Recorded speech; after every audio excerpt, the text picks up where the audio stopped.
Hello, everybody, and welcome to today. Hopefully you guys are out there enjoying the weather, not being too hot. But welcome to another episode of the Brief Let's Talk About It podcast. You know, we're bringing daily episodes to you guys, so you guys can get the information, support, and the resources that you need and deserve while you're going through your grief journey. I am Tony Lynch. I am the host of this podcast, and I just want to say thank you for tuning in today. And if this is your first time tuning in, do me a favor, head over to that YouTube channel, hit that subscribe button, hit that bell notification so you'll be notified every time that we drop a new episode. But also, if you know a man who is struggling right now that's looking for support, my website is down below. I'll go over there and visit that and have them connect with me. And if I'm not a great fit, I will find somebody that they can connect with. But as always, before I bring on my next guest, I would like to say that this is for educational purposes only. And if you have any questions or comments, please put those in the comments section. Now, without further ado, help me welcome my next guest, Mr. Brandon. Brandon, how you doing, brother? I'm doing well, Tony. Thank you for having me. Appreciate Thanks that. for being here, man. It's an honor, man. It's an honor. Thank you. Before we get started, man, tell people who you are, where you're from, and about the work that you do. For sure. So I live in Connecticut. I'm from New York originally. Professionally, I do what's called real estate syndication. So in simple terms, basically, I'm a landlord. But when I buy properties, I buy larger sort of apartment complexes, and I raise all of the capital to buy the property from a pool of investors.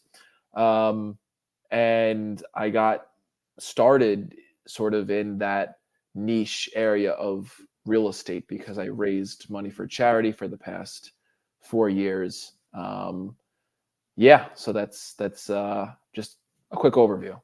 Yeah, hey, not a problem. Now tell people about the charity that you raise money for. For sure. So the name of the charity, LLS, which stands for the Leukemia and Lymphoma Society. Basically, they do a lot of research, testing, and treatment for people who have various forms of blood cancer. And my sort of passion behind that charity came from my dad passing when I was a child, and it was heartbreaking, but I wanted to do something in his memory and wanted to help charity that, helped the thing that unfortunately made him pass away. So that was, my why behind it. Understood, man. And, my heart is with you. It's always hard when we lose parents or anybody that we love for that matter, right? Absolutely. Yeah, it's tough. Can you take us on that journey? Like, how was it? How was it your relationship with your father up until the diagnosis and then the journey after? Yeah, great question, Tony. So I had an amazing relationship with him. He was super charismatic. He had a great personality. He loved speaking with people. And he was a really good tennis player. He was actually ranked 44 in the country at the time. Mm-hmm. So he was super athletic, which is why I like ping pong. I can't really play tennis super well. But in terms of paddle sports, I'm super passionate about playing ping pong, and I take it very, very seriously. So it's not just like a hobby for me. Like, if you play against me, you better come correct, basically. Ooh, I felt like you just called me out on that one. I don't know, Brandon. I may have to take you up on that. Like, oh yeah, you want some of this? Yeah, but to further answer your question, when he passed, I was 10 years old. So it was very, very hard. I was raised by my mother, and I had to take a father-like figure for my brothers, Austin and Luke. Austin was 8 when my dad passed. Luke was 2. So it was hard for me to be an adult basically at the age of 10, and then on top of that, having to care for my 2 brothers as well, and just really try to be there for my mom. It was very, very tough. And for, after my dad's passing, I always felt a lot of bitterness, and that lasted with me probably up until I started raising money for charity, I felt like, it was very, very unfair. And seeing people who had both of their parents, I had a lot of resentment towards them. Um, and then after raising money, it gave me the opportunity to help a lot of people by spreading awareness. And, it's not just the raising money aspect. I think it's also inspiring others to be more charitable and selfless, right? Because being selfless and helping charity isn't really taught in schools. So, just going through the process of raising funds for charity was very, very gratifying because I was able to see other people, um, shift in terms of their personality a little bit, certain people, and, just them having a different perspective. And it doesn't just have to be a charity that helps with cancer research. It could be a charity for anything, right? There's a lot of, um, a lot of problems that Mhm. need to be solved. And, I think by helping others that, you can live a very rewarding life. Well, it's such a huge thing, man. I have a friend right now who just had the surgery for prostate cancer. Wow. When you hear the big C, right? You know what I'm saying? You such a horror story. So many horror stories behind it, right? You know what I'm saying? Like it's not too many people get a second chance. Right. That do, man, they definitely are living life a little bit different now, and I love to see them living their life to their fullest, man. I want to go back just a little bit though, because you mentioned your two siblings and then your mother, uh, Yep. and everything. You got to see from a 10-year-old perspective how it affected your siblings, Yep. taking on a role to be able to take care of them, but also watching your mother um, go through the grieving process after losing a spouse. Yes. Can you walk us through what you saw at that moment? I mean, don't if it's too much, don't feel bad. Hey, but I just want to know how they Yeah, perceive the situation as well. for sure. Yeah, it was very tough on my mom. My parents were very close, and um, losing a person who she was married to and was very, very close with was super, super tough. And she struggled for quite a bit after my dad's passing.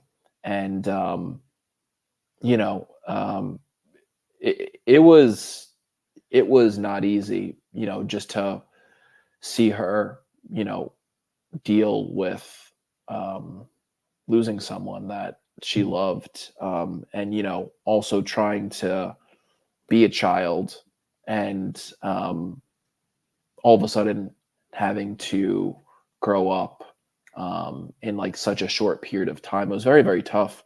um, she's doing a lot better now, which I'm super happy about. um, but it was not easy. Yeah. Oh, man. I guess my next question would be, you know, um, how did you moving forward after that? How did you deal with the challenges that came with that? Yeah, that is a great question. Certainly, raising money for charity helped a lot, but also prior to that, in high school, my second year of high school, which I hadn't mentioned this to you, I started working at a funeral home part time, Mm, okay. which which is a very interesting line of work for a high school student to do part time. Um, my uncle worked there, and he um, managed the funeral home, which is why I got the job. It's not like I just knocked on the door of a funeral home and asked if I Right. could work there. It's a little bit weird at the age of 16. You know. A little bit. And we're gonna get into that one because I Yeah. got questions. I'm sure you do, Tony. But I have to say that helped with the grieving process Okay. a little bit as well, because I was able to see, many families who lost various loved ones. Mhm. Whether it was, um, a person's spouse, whether it was a person's sibling, whether it was the child of a parent, which is just heart wrenching to see, Wow. whether it was a friend or a colleague. So I got to see many people from various cultures in various walks of life and how they deal with the grieving process. And, you know, um, certainly it was an interesting job because there's not that many people who are in, that line of work who work at a funeral home. Right. But I was just able to see that, life goes on, and that, more so that it's a celebration of life, that, even though it's a sad time that we've lost a loved one, we can still reflect. We can think about all of the positive things that really happened throughout their life. Right. So yeah, it was really, really eye opening for me personally. And I love the fact, like I said, I'm just giving you a hard time, Yeah. but I do have questions, because, working in a funeral home, and seeing the things that you've seen, it teaches us a lot, right? You know what I'm saying? And the biggest takeaway I just took away from what you just said, and it's something that people tend to forget as they, what I'm saying, after we lose someone, don't Hmm. get the life that they live. Celebrate the life that they live. Celebrate the memories. Celebrate the time that you have with them. And it's such an emotional ride, because as we both know, grief has its own blueprint, depending on the individual, right? You know what I'm saying? Well, not even depending.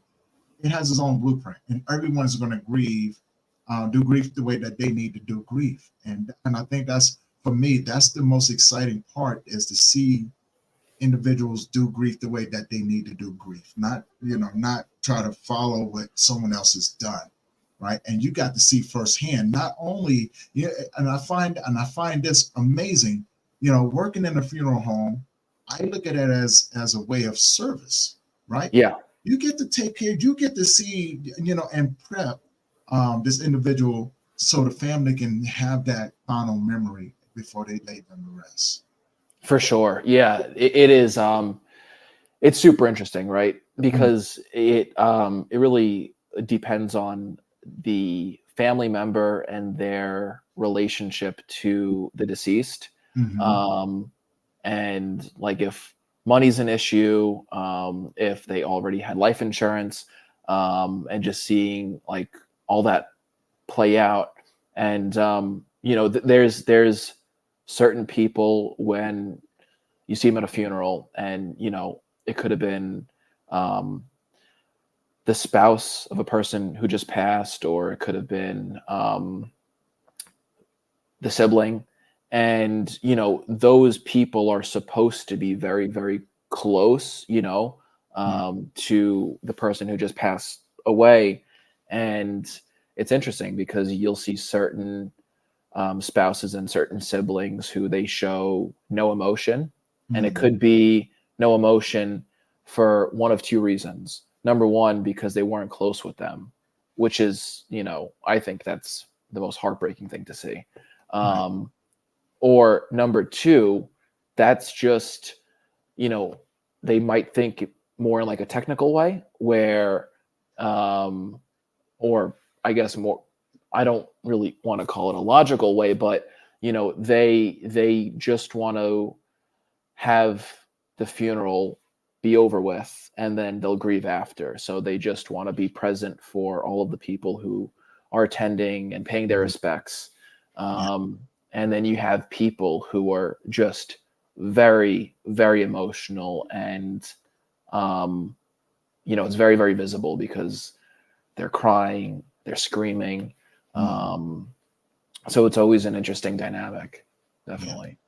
Do you ever notice the differences between the men and the women, how they grieve at those funerals?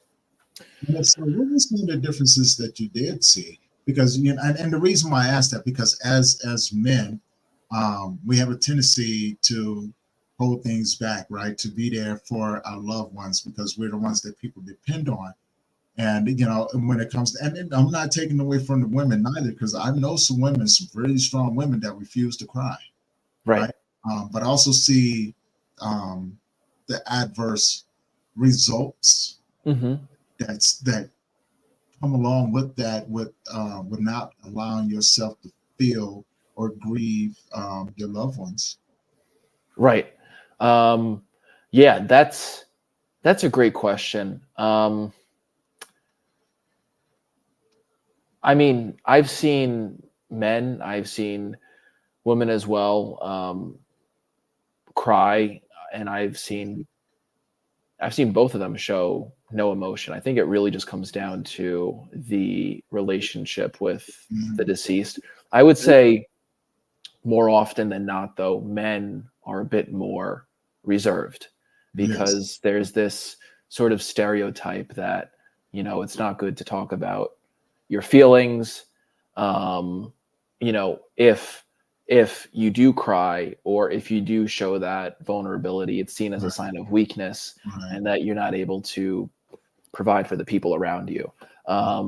So actually now, kind of in hindsight, I would say that women tend to be more emotional at a funeral based on what I've seen.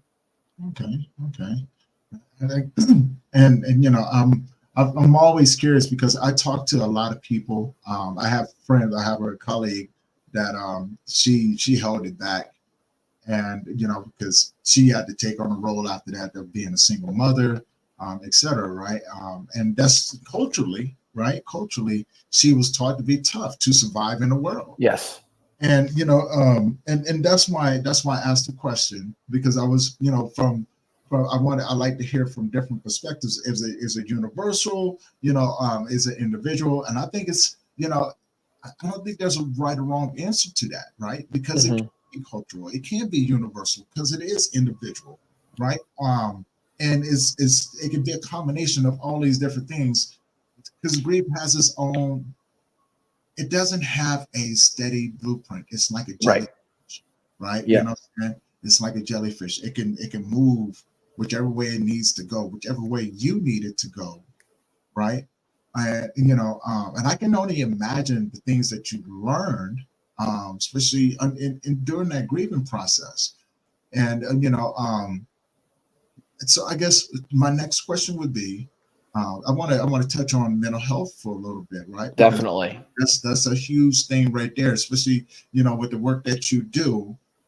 Let's talk about the mental health aspect, For sure. if you don't mind. Yeah, no, absolutely. I am an open book when it comes to this because I think it's important to talk about.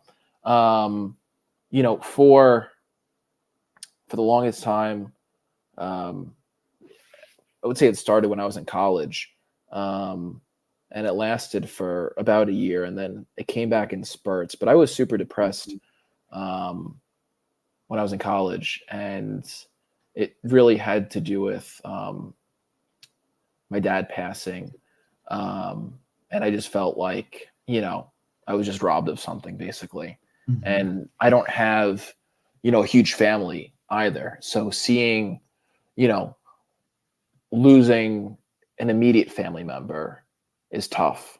And I think it's even tougher when you don't have a lot of extended family either, you know. Mhm. And I was super depressed for quite some time.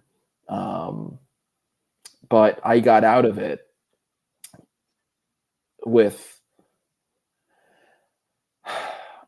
I really think what got me out of that state of depression was really having the mindset and coming to the realization that there are countless countless people around the world who are in significantly worse situations than I am, Mhm. right? And that if I were to feel sorry for myself and if I were to be upset, if I were to be depressed, I think that's selfish because I know that Mhm. I was put on earth to do significantly more.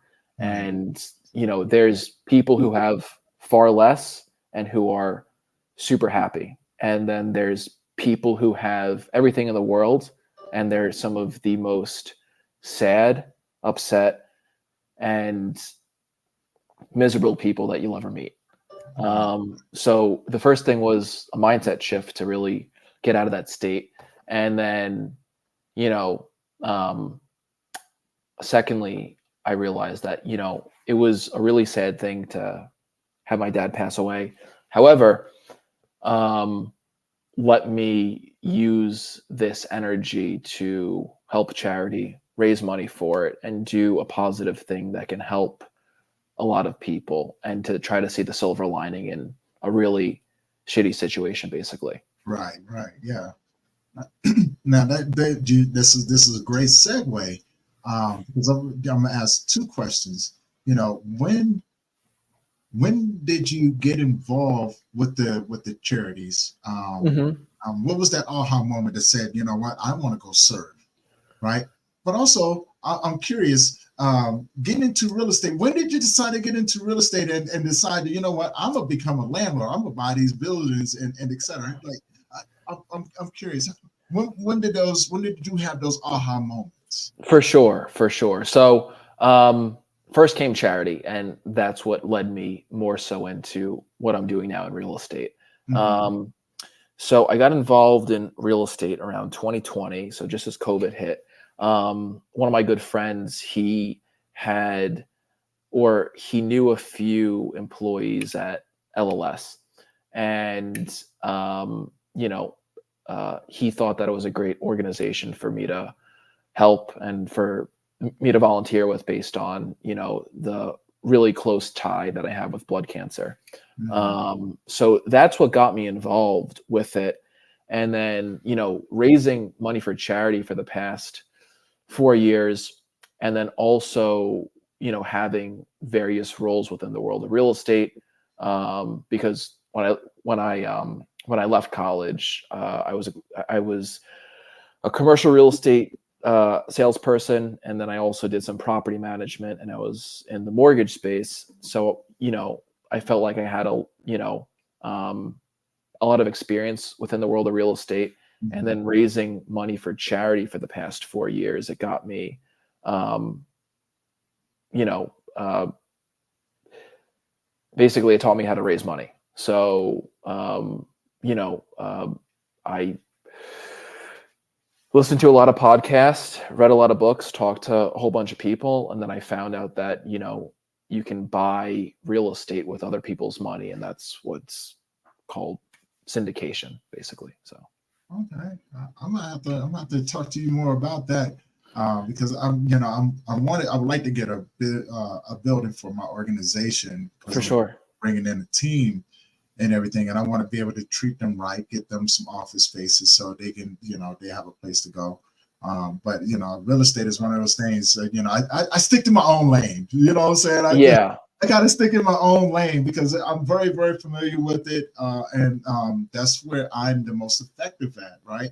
for And sure. I love seeing people. I love seeing people get down in what they do, and For sure. curious guy. Of course, Tony. just Definitely. Yeah. yeah, Yeah. just a curious guy, man. And I want to ask this because I believe that the work that you do, we're working with these charities and raising money for them is such a huge thing. You Hmm. um, let's talk about the people that you meet, that you serve. For sure. Because Yeah. they got the worst news ever, right? Cancer, big C, man. That is you get that news, and it's like I've seen people, and I'm only speaking from the things that I've seen, and I want to get your thoughts on it because you've seen a hell of a lot more than I ever could, what I'm saying, in that area. But I've seen people when they get that news that they got cancer. I've seen them, I've seen the Joker face, right? Oh On yeah. one side, they're trying to hold it together. But on the other side, what I'm saying, that sadness, the reality of that of the cancer just set in. And I've seen people, go down pretty fast, man. Definitely. I want to It's get your thoughts on that. for sure. Yeah. So number one, it definitely humbles a lot of people because, Mhm. it doesn't matter who you are, what race you are, what your, how much money you have in your bank account. Like it comes for everybody. Yeah. And it is scary. Um, but, so there's two sets of people. So, number one, I would say is, the people who made donations. It's very, very eye opening because when you raise money for charity, you see like who supports you and who doesn't. But there were some family and there were some friends who I was super, super surprised that they didn't donate.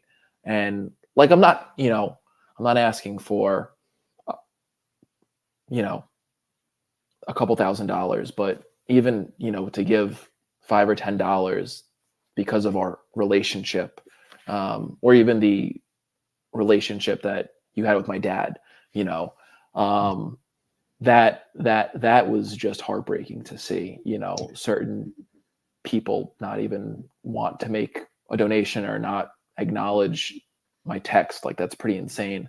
Um, but then there were some people who I had met for the first time, and they gave a substantial amount.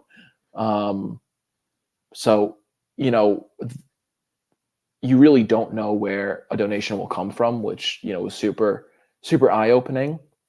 And as sad as it was to see certain people not donate, I would say that was washed away by the amount of strangers that I met for the first time that made a donation, just, hearing my story. And it was very, very fulfilling. And then number two, you see the effect that it has on people who are your friends and who are your family members, just, after raising a bunch of money, seeing them have a new outlook and viewing like what's important in life. And, I could say for a fact that I've really inspired a handful of people to be a lot more charitable and selfless, people who previously didn't really think about charity. And that was really, really awesome to see. And then the last thing I would say, in terms of the people that I've interacted with raising money for charity, are the patients and the people who have cancer. And there were two people who went into remission, which means that they're either cancer free or they're very close to it based on the research, the testing, and the treatment that has happened with LLS. So, it's super, super happy. And it was just amazing to see. Yeah. I'm listening and I can hear it. I can hear it in your voice, man. And I find that a beautiful thing, to be able to be in service, Yes. service to other people is like the my biggest thing, right? I love being in service with other people. I love walking with them. But it also, I want to pose this question. I don't know if you're, I think we all are familiar with the 5 stages of grief, right? Hmm. And the reason why they were written, and I just want to touch on them a little bit. Yeah. It was written for cancer patients, people who were going through terminal illness, right? And that's where the 5 stages of grief come from. They're great pillars.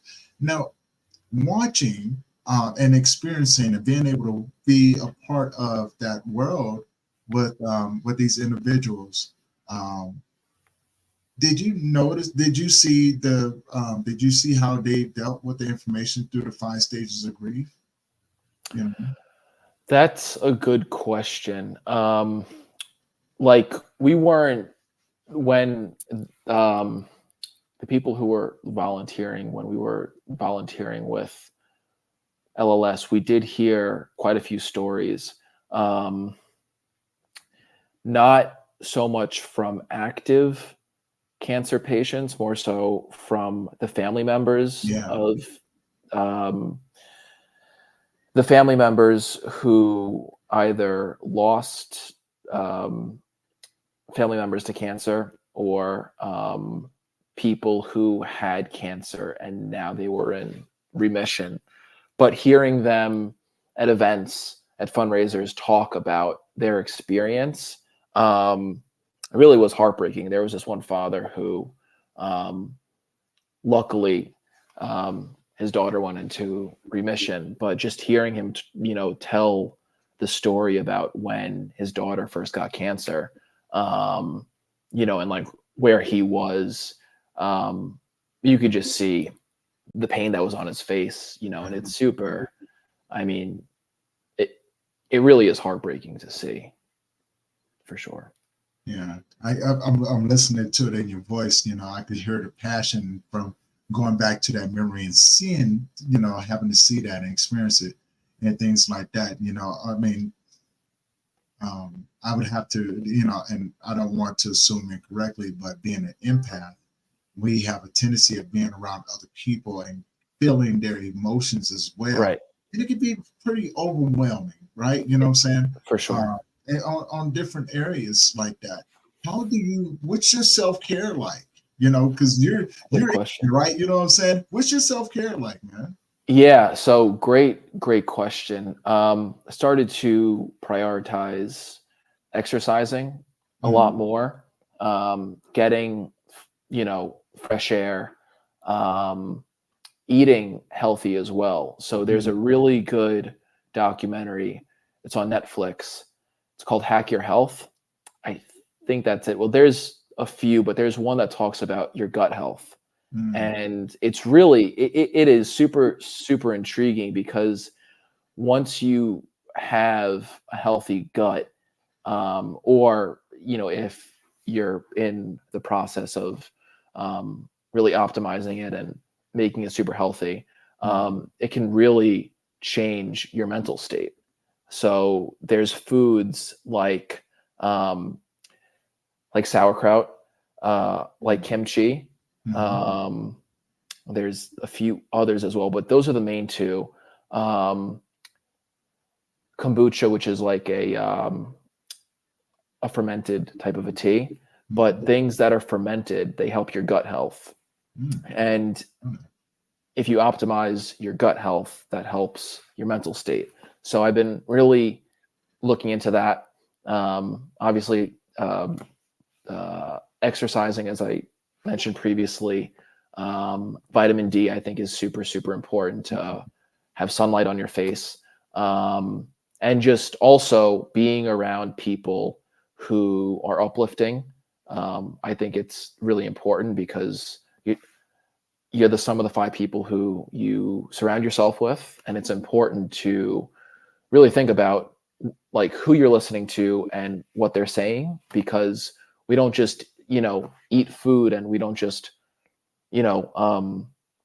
sort of consume when we eat. We also consume when we speak with people and when we hear certain things, because that goes into our head, and it affects the neural pathways that are in our brain. And if we think a certain way for a long period of time, these neural pathways, they're etched into our brain, and it's hard for those things to be reversed. So, exercising, what you eat, and being around the correct people, I would say. I love that. And I love that last one. Like, I love it all, right? Because, no one really thinks about how the food affects you. Oh, for sure. Like that, right? And it's because we're not taught No. those things, especially over here in the United States. We're not taught that food can affect the way your body responds to the grief. It can make you sick. Unresolved grief is a great way to get some ailments that you never even had before, but also get misdiagnosed at the doctors too, right? Because the doctors aren't trained to say, oh, this is what grief looks like, right? Exactly. To figure out what's going on with you. And it can be so simple as to go in and go, man, I need to go through the grieving process so I can begin to heal. For sure. All of those different things. Now, I guess my curious question would be, how are you still close with your siblings? I am. So my mom and my two brothers actually live in Sweden. Okay. And I'll give some context uh, about that. So my mom is from Sweden originally. My dad is from the US. My mom moved to the US when she was in her 20s. She met my dad. They got married. They had me and my two younger siblings, Austin and Luke. Once my dad passed in 06, we were living in New York. And then 3 years after his passing, 09, we moved to Sweden, me, my mom, and my two siblings. Mm-hmm. And then I moved back by myself in 2012 to live with my uncle Peter, which is my dad's brother. And now I live with my fiance here in Connecticut. But yeah, my mom and my two siblings, they live in Sweden. And even though there's, an ocean between us, I do keep in touch. I should probably keep in touch a lot more than what I'm doing, though, candidly, being that Sweden is 6 hours ahead. Sometimes it's, hard to reach people. But I do keep in touch with them. And I went on a trip there in October. So about 8 months ago. But before that, it was like 4 years since I've seen them because of COVID and, with the travel restrictions. So that was pretty difficult, but technology makes it easy. So this is very, very true. Look at us, right? Yeah. we making it happen over here, man. I think it's beautiful. We got everything right now where we can connect and see each other face to face. And it's no substitute for in person, but man, yeah, of course, it's good when we can see each other and be able to talk and share our experiences in the world. And it's just a fun way to connect this week, right? Definitely. It's just a beautiful way to connect. And so, my next question would be, do your organization work with other organizations like the Mayo Clinic? I know there's a few of them out there, but I'm not familiar with the names of them. Do you guys work with other organizations to bring in more resources for those patients? That's a great question. I know that LLS, so they're the second largest cancer organization. I don't know if they're second largest in terms of number of employees or,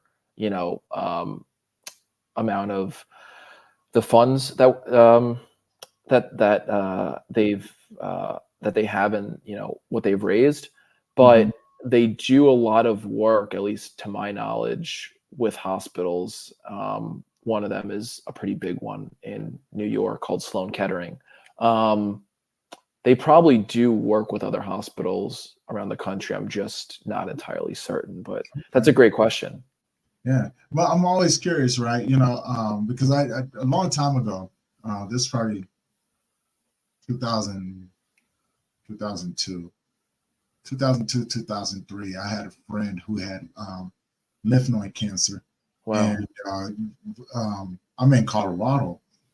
And to be honest with you, there's some great clinics out here, but we drove out to Arizona because he wanted to go to the Mayo Clinic, and that's the reason why I asked. Because I love seeing the partnerships. I love being able to see how everybody works together, especially in such a field like this. When it comes down to dealing with those that are struggling with cancer or going through treatment of cancer, how is that? It's my next question would be: have the cancer treatments advanced throughout the years? Like people are getting better treatment, and medicines and things like that. What have you seen throughout the years? Are they becoming more advanced? Yeah. Invasive? Yeah. Great question. I'm going to give a very general answer, but not a problem. I know that there has been a ton of advancements within the world of cancer. And I think it just comes down to research as well. Like there's a ton more information available now than there was last year, than there were 10 years ago. And that's one of the best ways to do anything in life, is just based on what worked and what hasn't worked. And then you kind of lean into what has worked. So I definitely know that there has been a ton of advancements. I know that, even like more specifically with the world of medicinal marijuana along with THC, there certainly is a correlation from, people that I've spoken with and the research that I've done, which I think is a phenomenal thing. So. Okay. And I want to tie this in with the mental health. Do your organization work with other mental health organizations as well, to provide that extra support for those who are struggling? It's a good question. I'm not sure. Not a problem. I was always curious, because I know from the things that I've seen with people that get diagnosed with cancer, their mental health tends to decline, and they give up on a lot of on life in general. Right. And I am always saying, how can we support them more, right? For sure. And that's the reason why I asked, how can we support them more in their journey, of this very uncertain process that they must go through of dealing with cancer, right? Right. And so that's the reason why I asked, how can we support them, and how can we support more organizations and encourage them to come in, and not only to come in and partner with you, but come in and be sponsors, to come in and help raise money in those different areas, but understand their roles, right, in communities and things. I'm a community guy. I'm a For huge sure. guy. I love that. And so now, my next question would be, what do you got coming up now? What big events do you have coming up, and where can people find these events? For sure. Yeah. I don't have anything major coming up. I have a networking event for people in the real estate space that's very local to me in Connecticut. But I do host live streams every day at 1:30 Eastern Standard Time on LinkedIn. So people can find me there. It's my first name, Brandon, Brandon, last name, Gidicsin. My name on Instagram too, if they want to connect, is Brandon Cashflow, because I love cash flow from real estate. So I think we connected on there. You also sent me the information, so I've got stuff in there. You guys need to go check them out. I love listening to live streams, learning, and seeing where I can fit in to be able to contribute to get the word out there even more. For sure. And before I let you go, I know you're a busy man and everything, so I always want to make sure that respecting your time. If you can leave the audience with something today, what would you leave them with? That is a very good question. I like to speak in terms of quotes sometimes. My fiance, sometimes she doesn't like it, but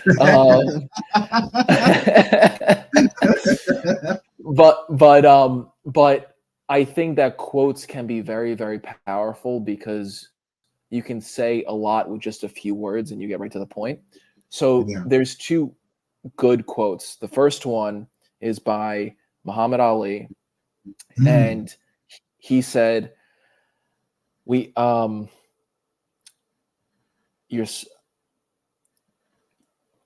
your service to others is the rent you pay for your room on earth. And I think that's amazing. That's powerful. And the second one is, we earn a living by what we get, but we live a life by what we give. And those are just two things that I hope that you like No, them, no, Tony. that's powerful, man. And those who are listening probably quote on to that right there, because you just quoted one of the greatest boxers of all time, Muhammad Ali. You know what I'm saying? And Yes, of come course. on, if you grew up around Muhammad Ali and watching them box and things like that, you know that man knew what he was talking about. You know, still a great man. You know, and everything that he's ever done, and the words of wisdom. And I love it. I love the second one. I agree, Lincoln. Those were powerful, man. Those are very, very powerful. And you know, Thank you, Tony.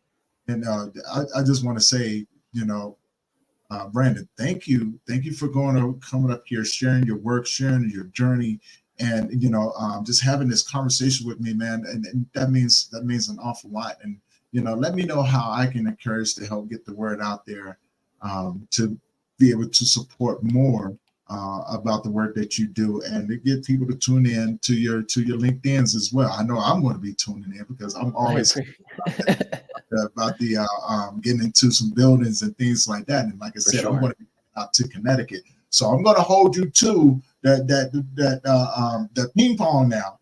You know what I'm saying? Don't be showing up and not show up now. You know what I'm saying? You talk a big game. I'm gonna have to come out there. We're gonna have to, you know what I'm saying, paddle it up a little bit. I mean, you may beat me, but that's all right, right? It's definitely That's all so right, man. funny.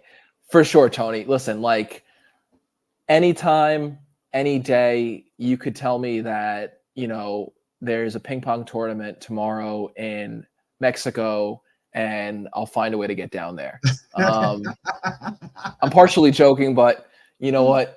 If you catch me on the right day, who knows? So, I'm looking Hey, forward we to it. never know, man. We never know. But I'm definitely going to be coming out to Connecticut at the end of August, so I'm definitely going to be looking forward to connecting with you. Yes, sir.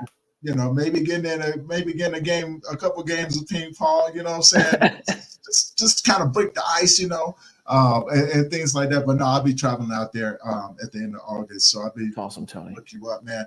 And again, man, thank you for joining me today, sharing your Thank story you. on this episode and everything. For everyone else on Instagram, LinkedIn, Facebook, YouTube, Twitter, Twitch, thank you guys for tuning in today and listening all the way through. And if this is your first time tuning in, do me a favor, head over to that YouTube channel, hit that subscribe button, hit that bell notification so you'll be notified every time that we drop a new episode. And as always, we're going to be bringing more daily episodes to you guys, so you guys can tune in to whatever ones you guys want to listen to. And again, go check out Brandon on LinkedIn, check out his lives and everything. As you guys see, the man is full of wisdom, right? So go learn something and be able to apply to what you got going on. Mindset Coach Manners, thank you for tuning in today, man. We're about to wrap it up right now, but you can go back and check out the episode on YouTube. As you guys see down below, the Grief Let's Talk About It podcast. Go there and check those things out. This is going to conclude this episode of the Grief Let's Talk About It podcast. Thank you guys for tuning in. We're going to see you guys in the next episode, and hopefully you guys are somewhere creating great memories with good people, and don't forget to tell them that you love them, because tomorrow's never guaranteed. You guys have a great one. Peace.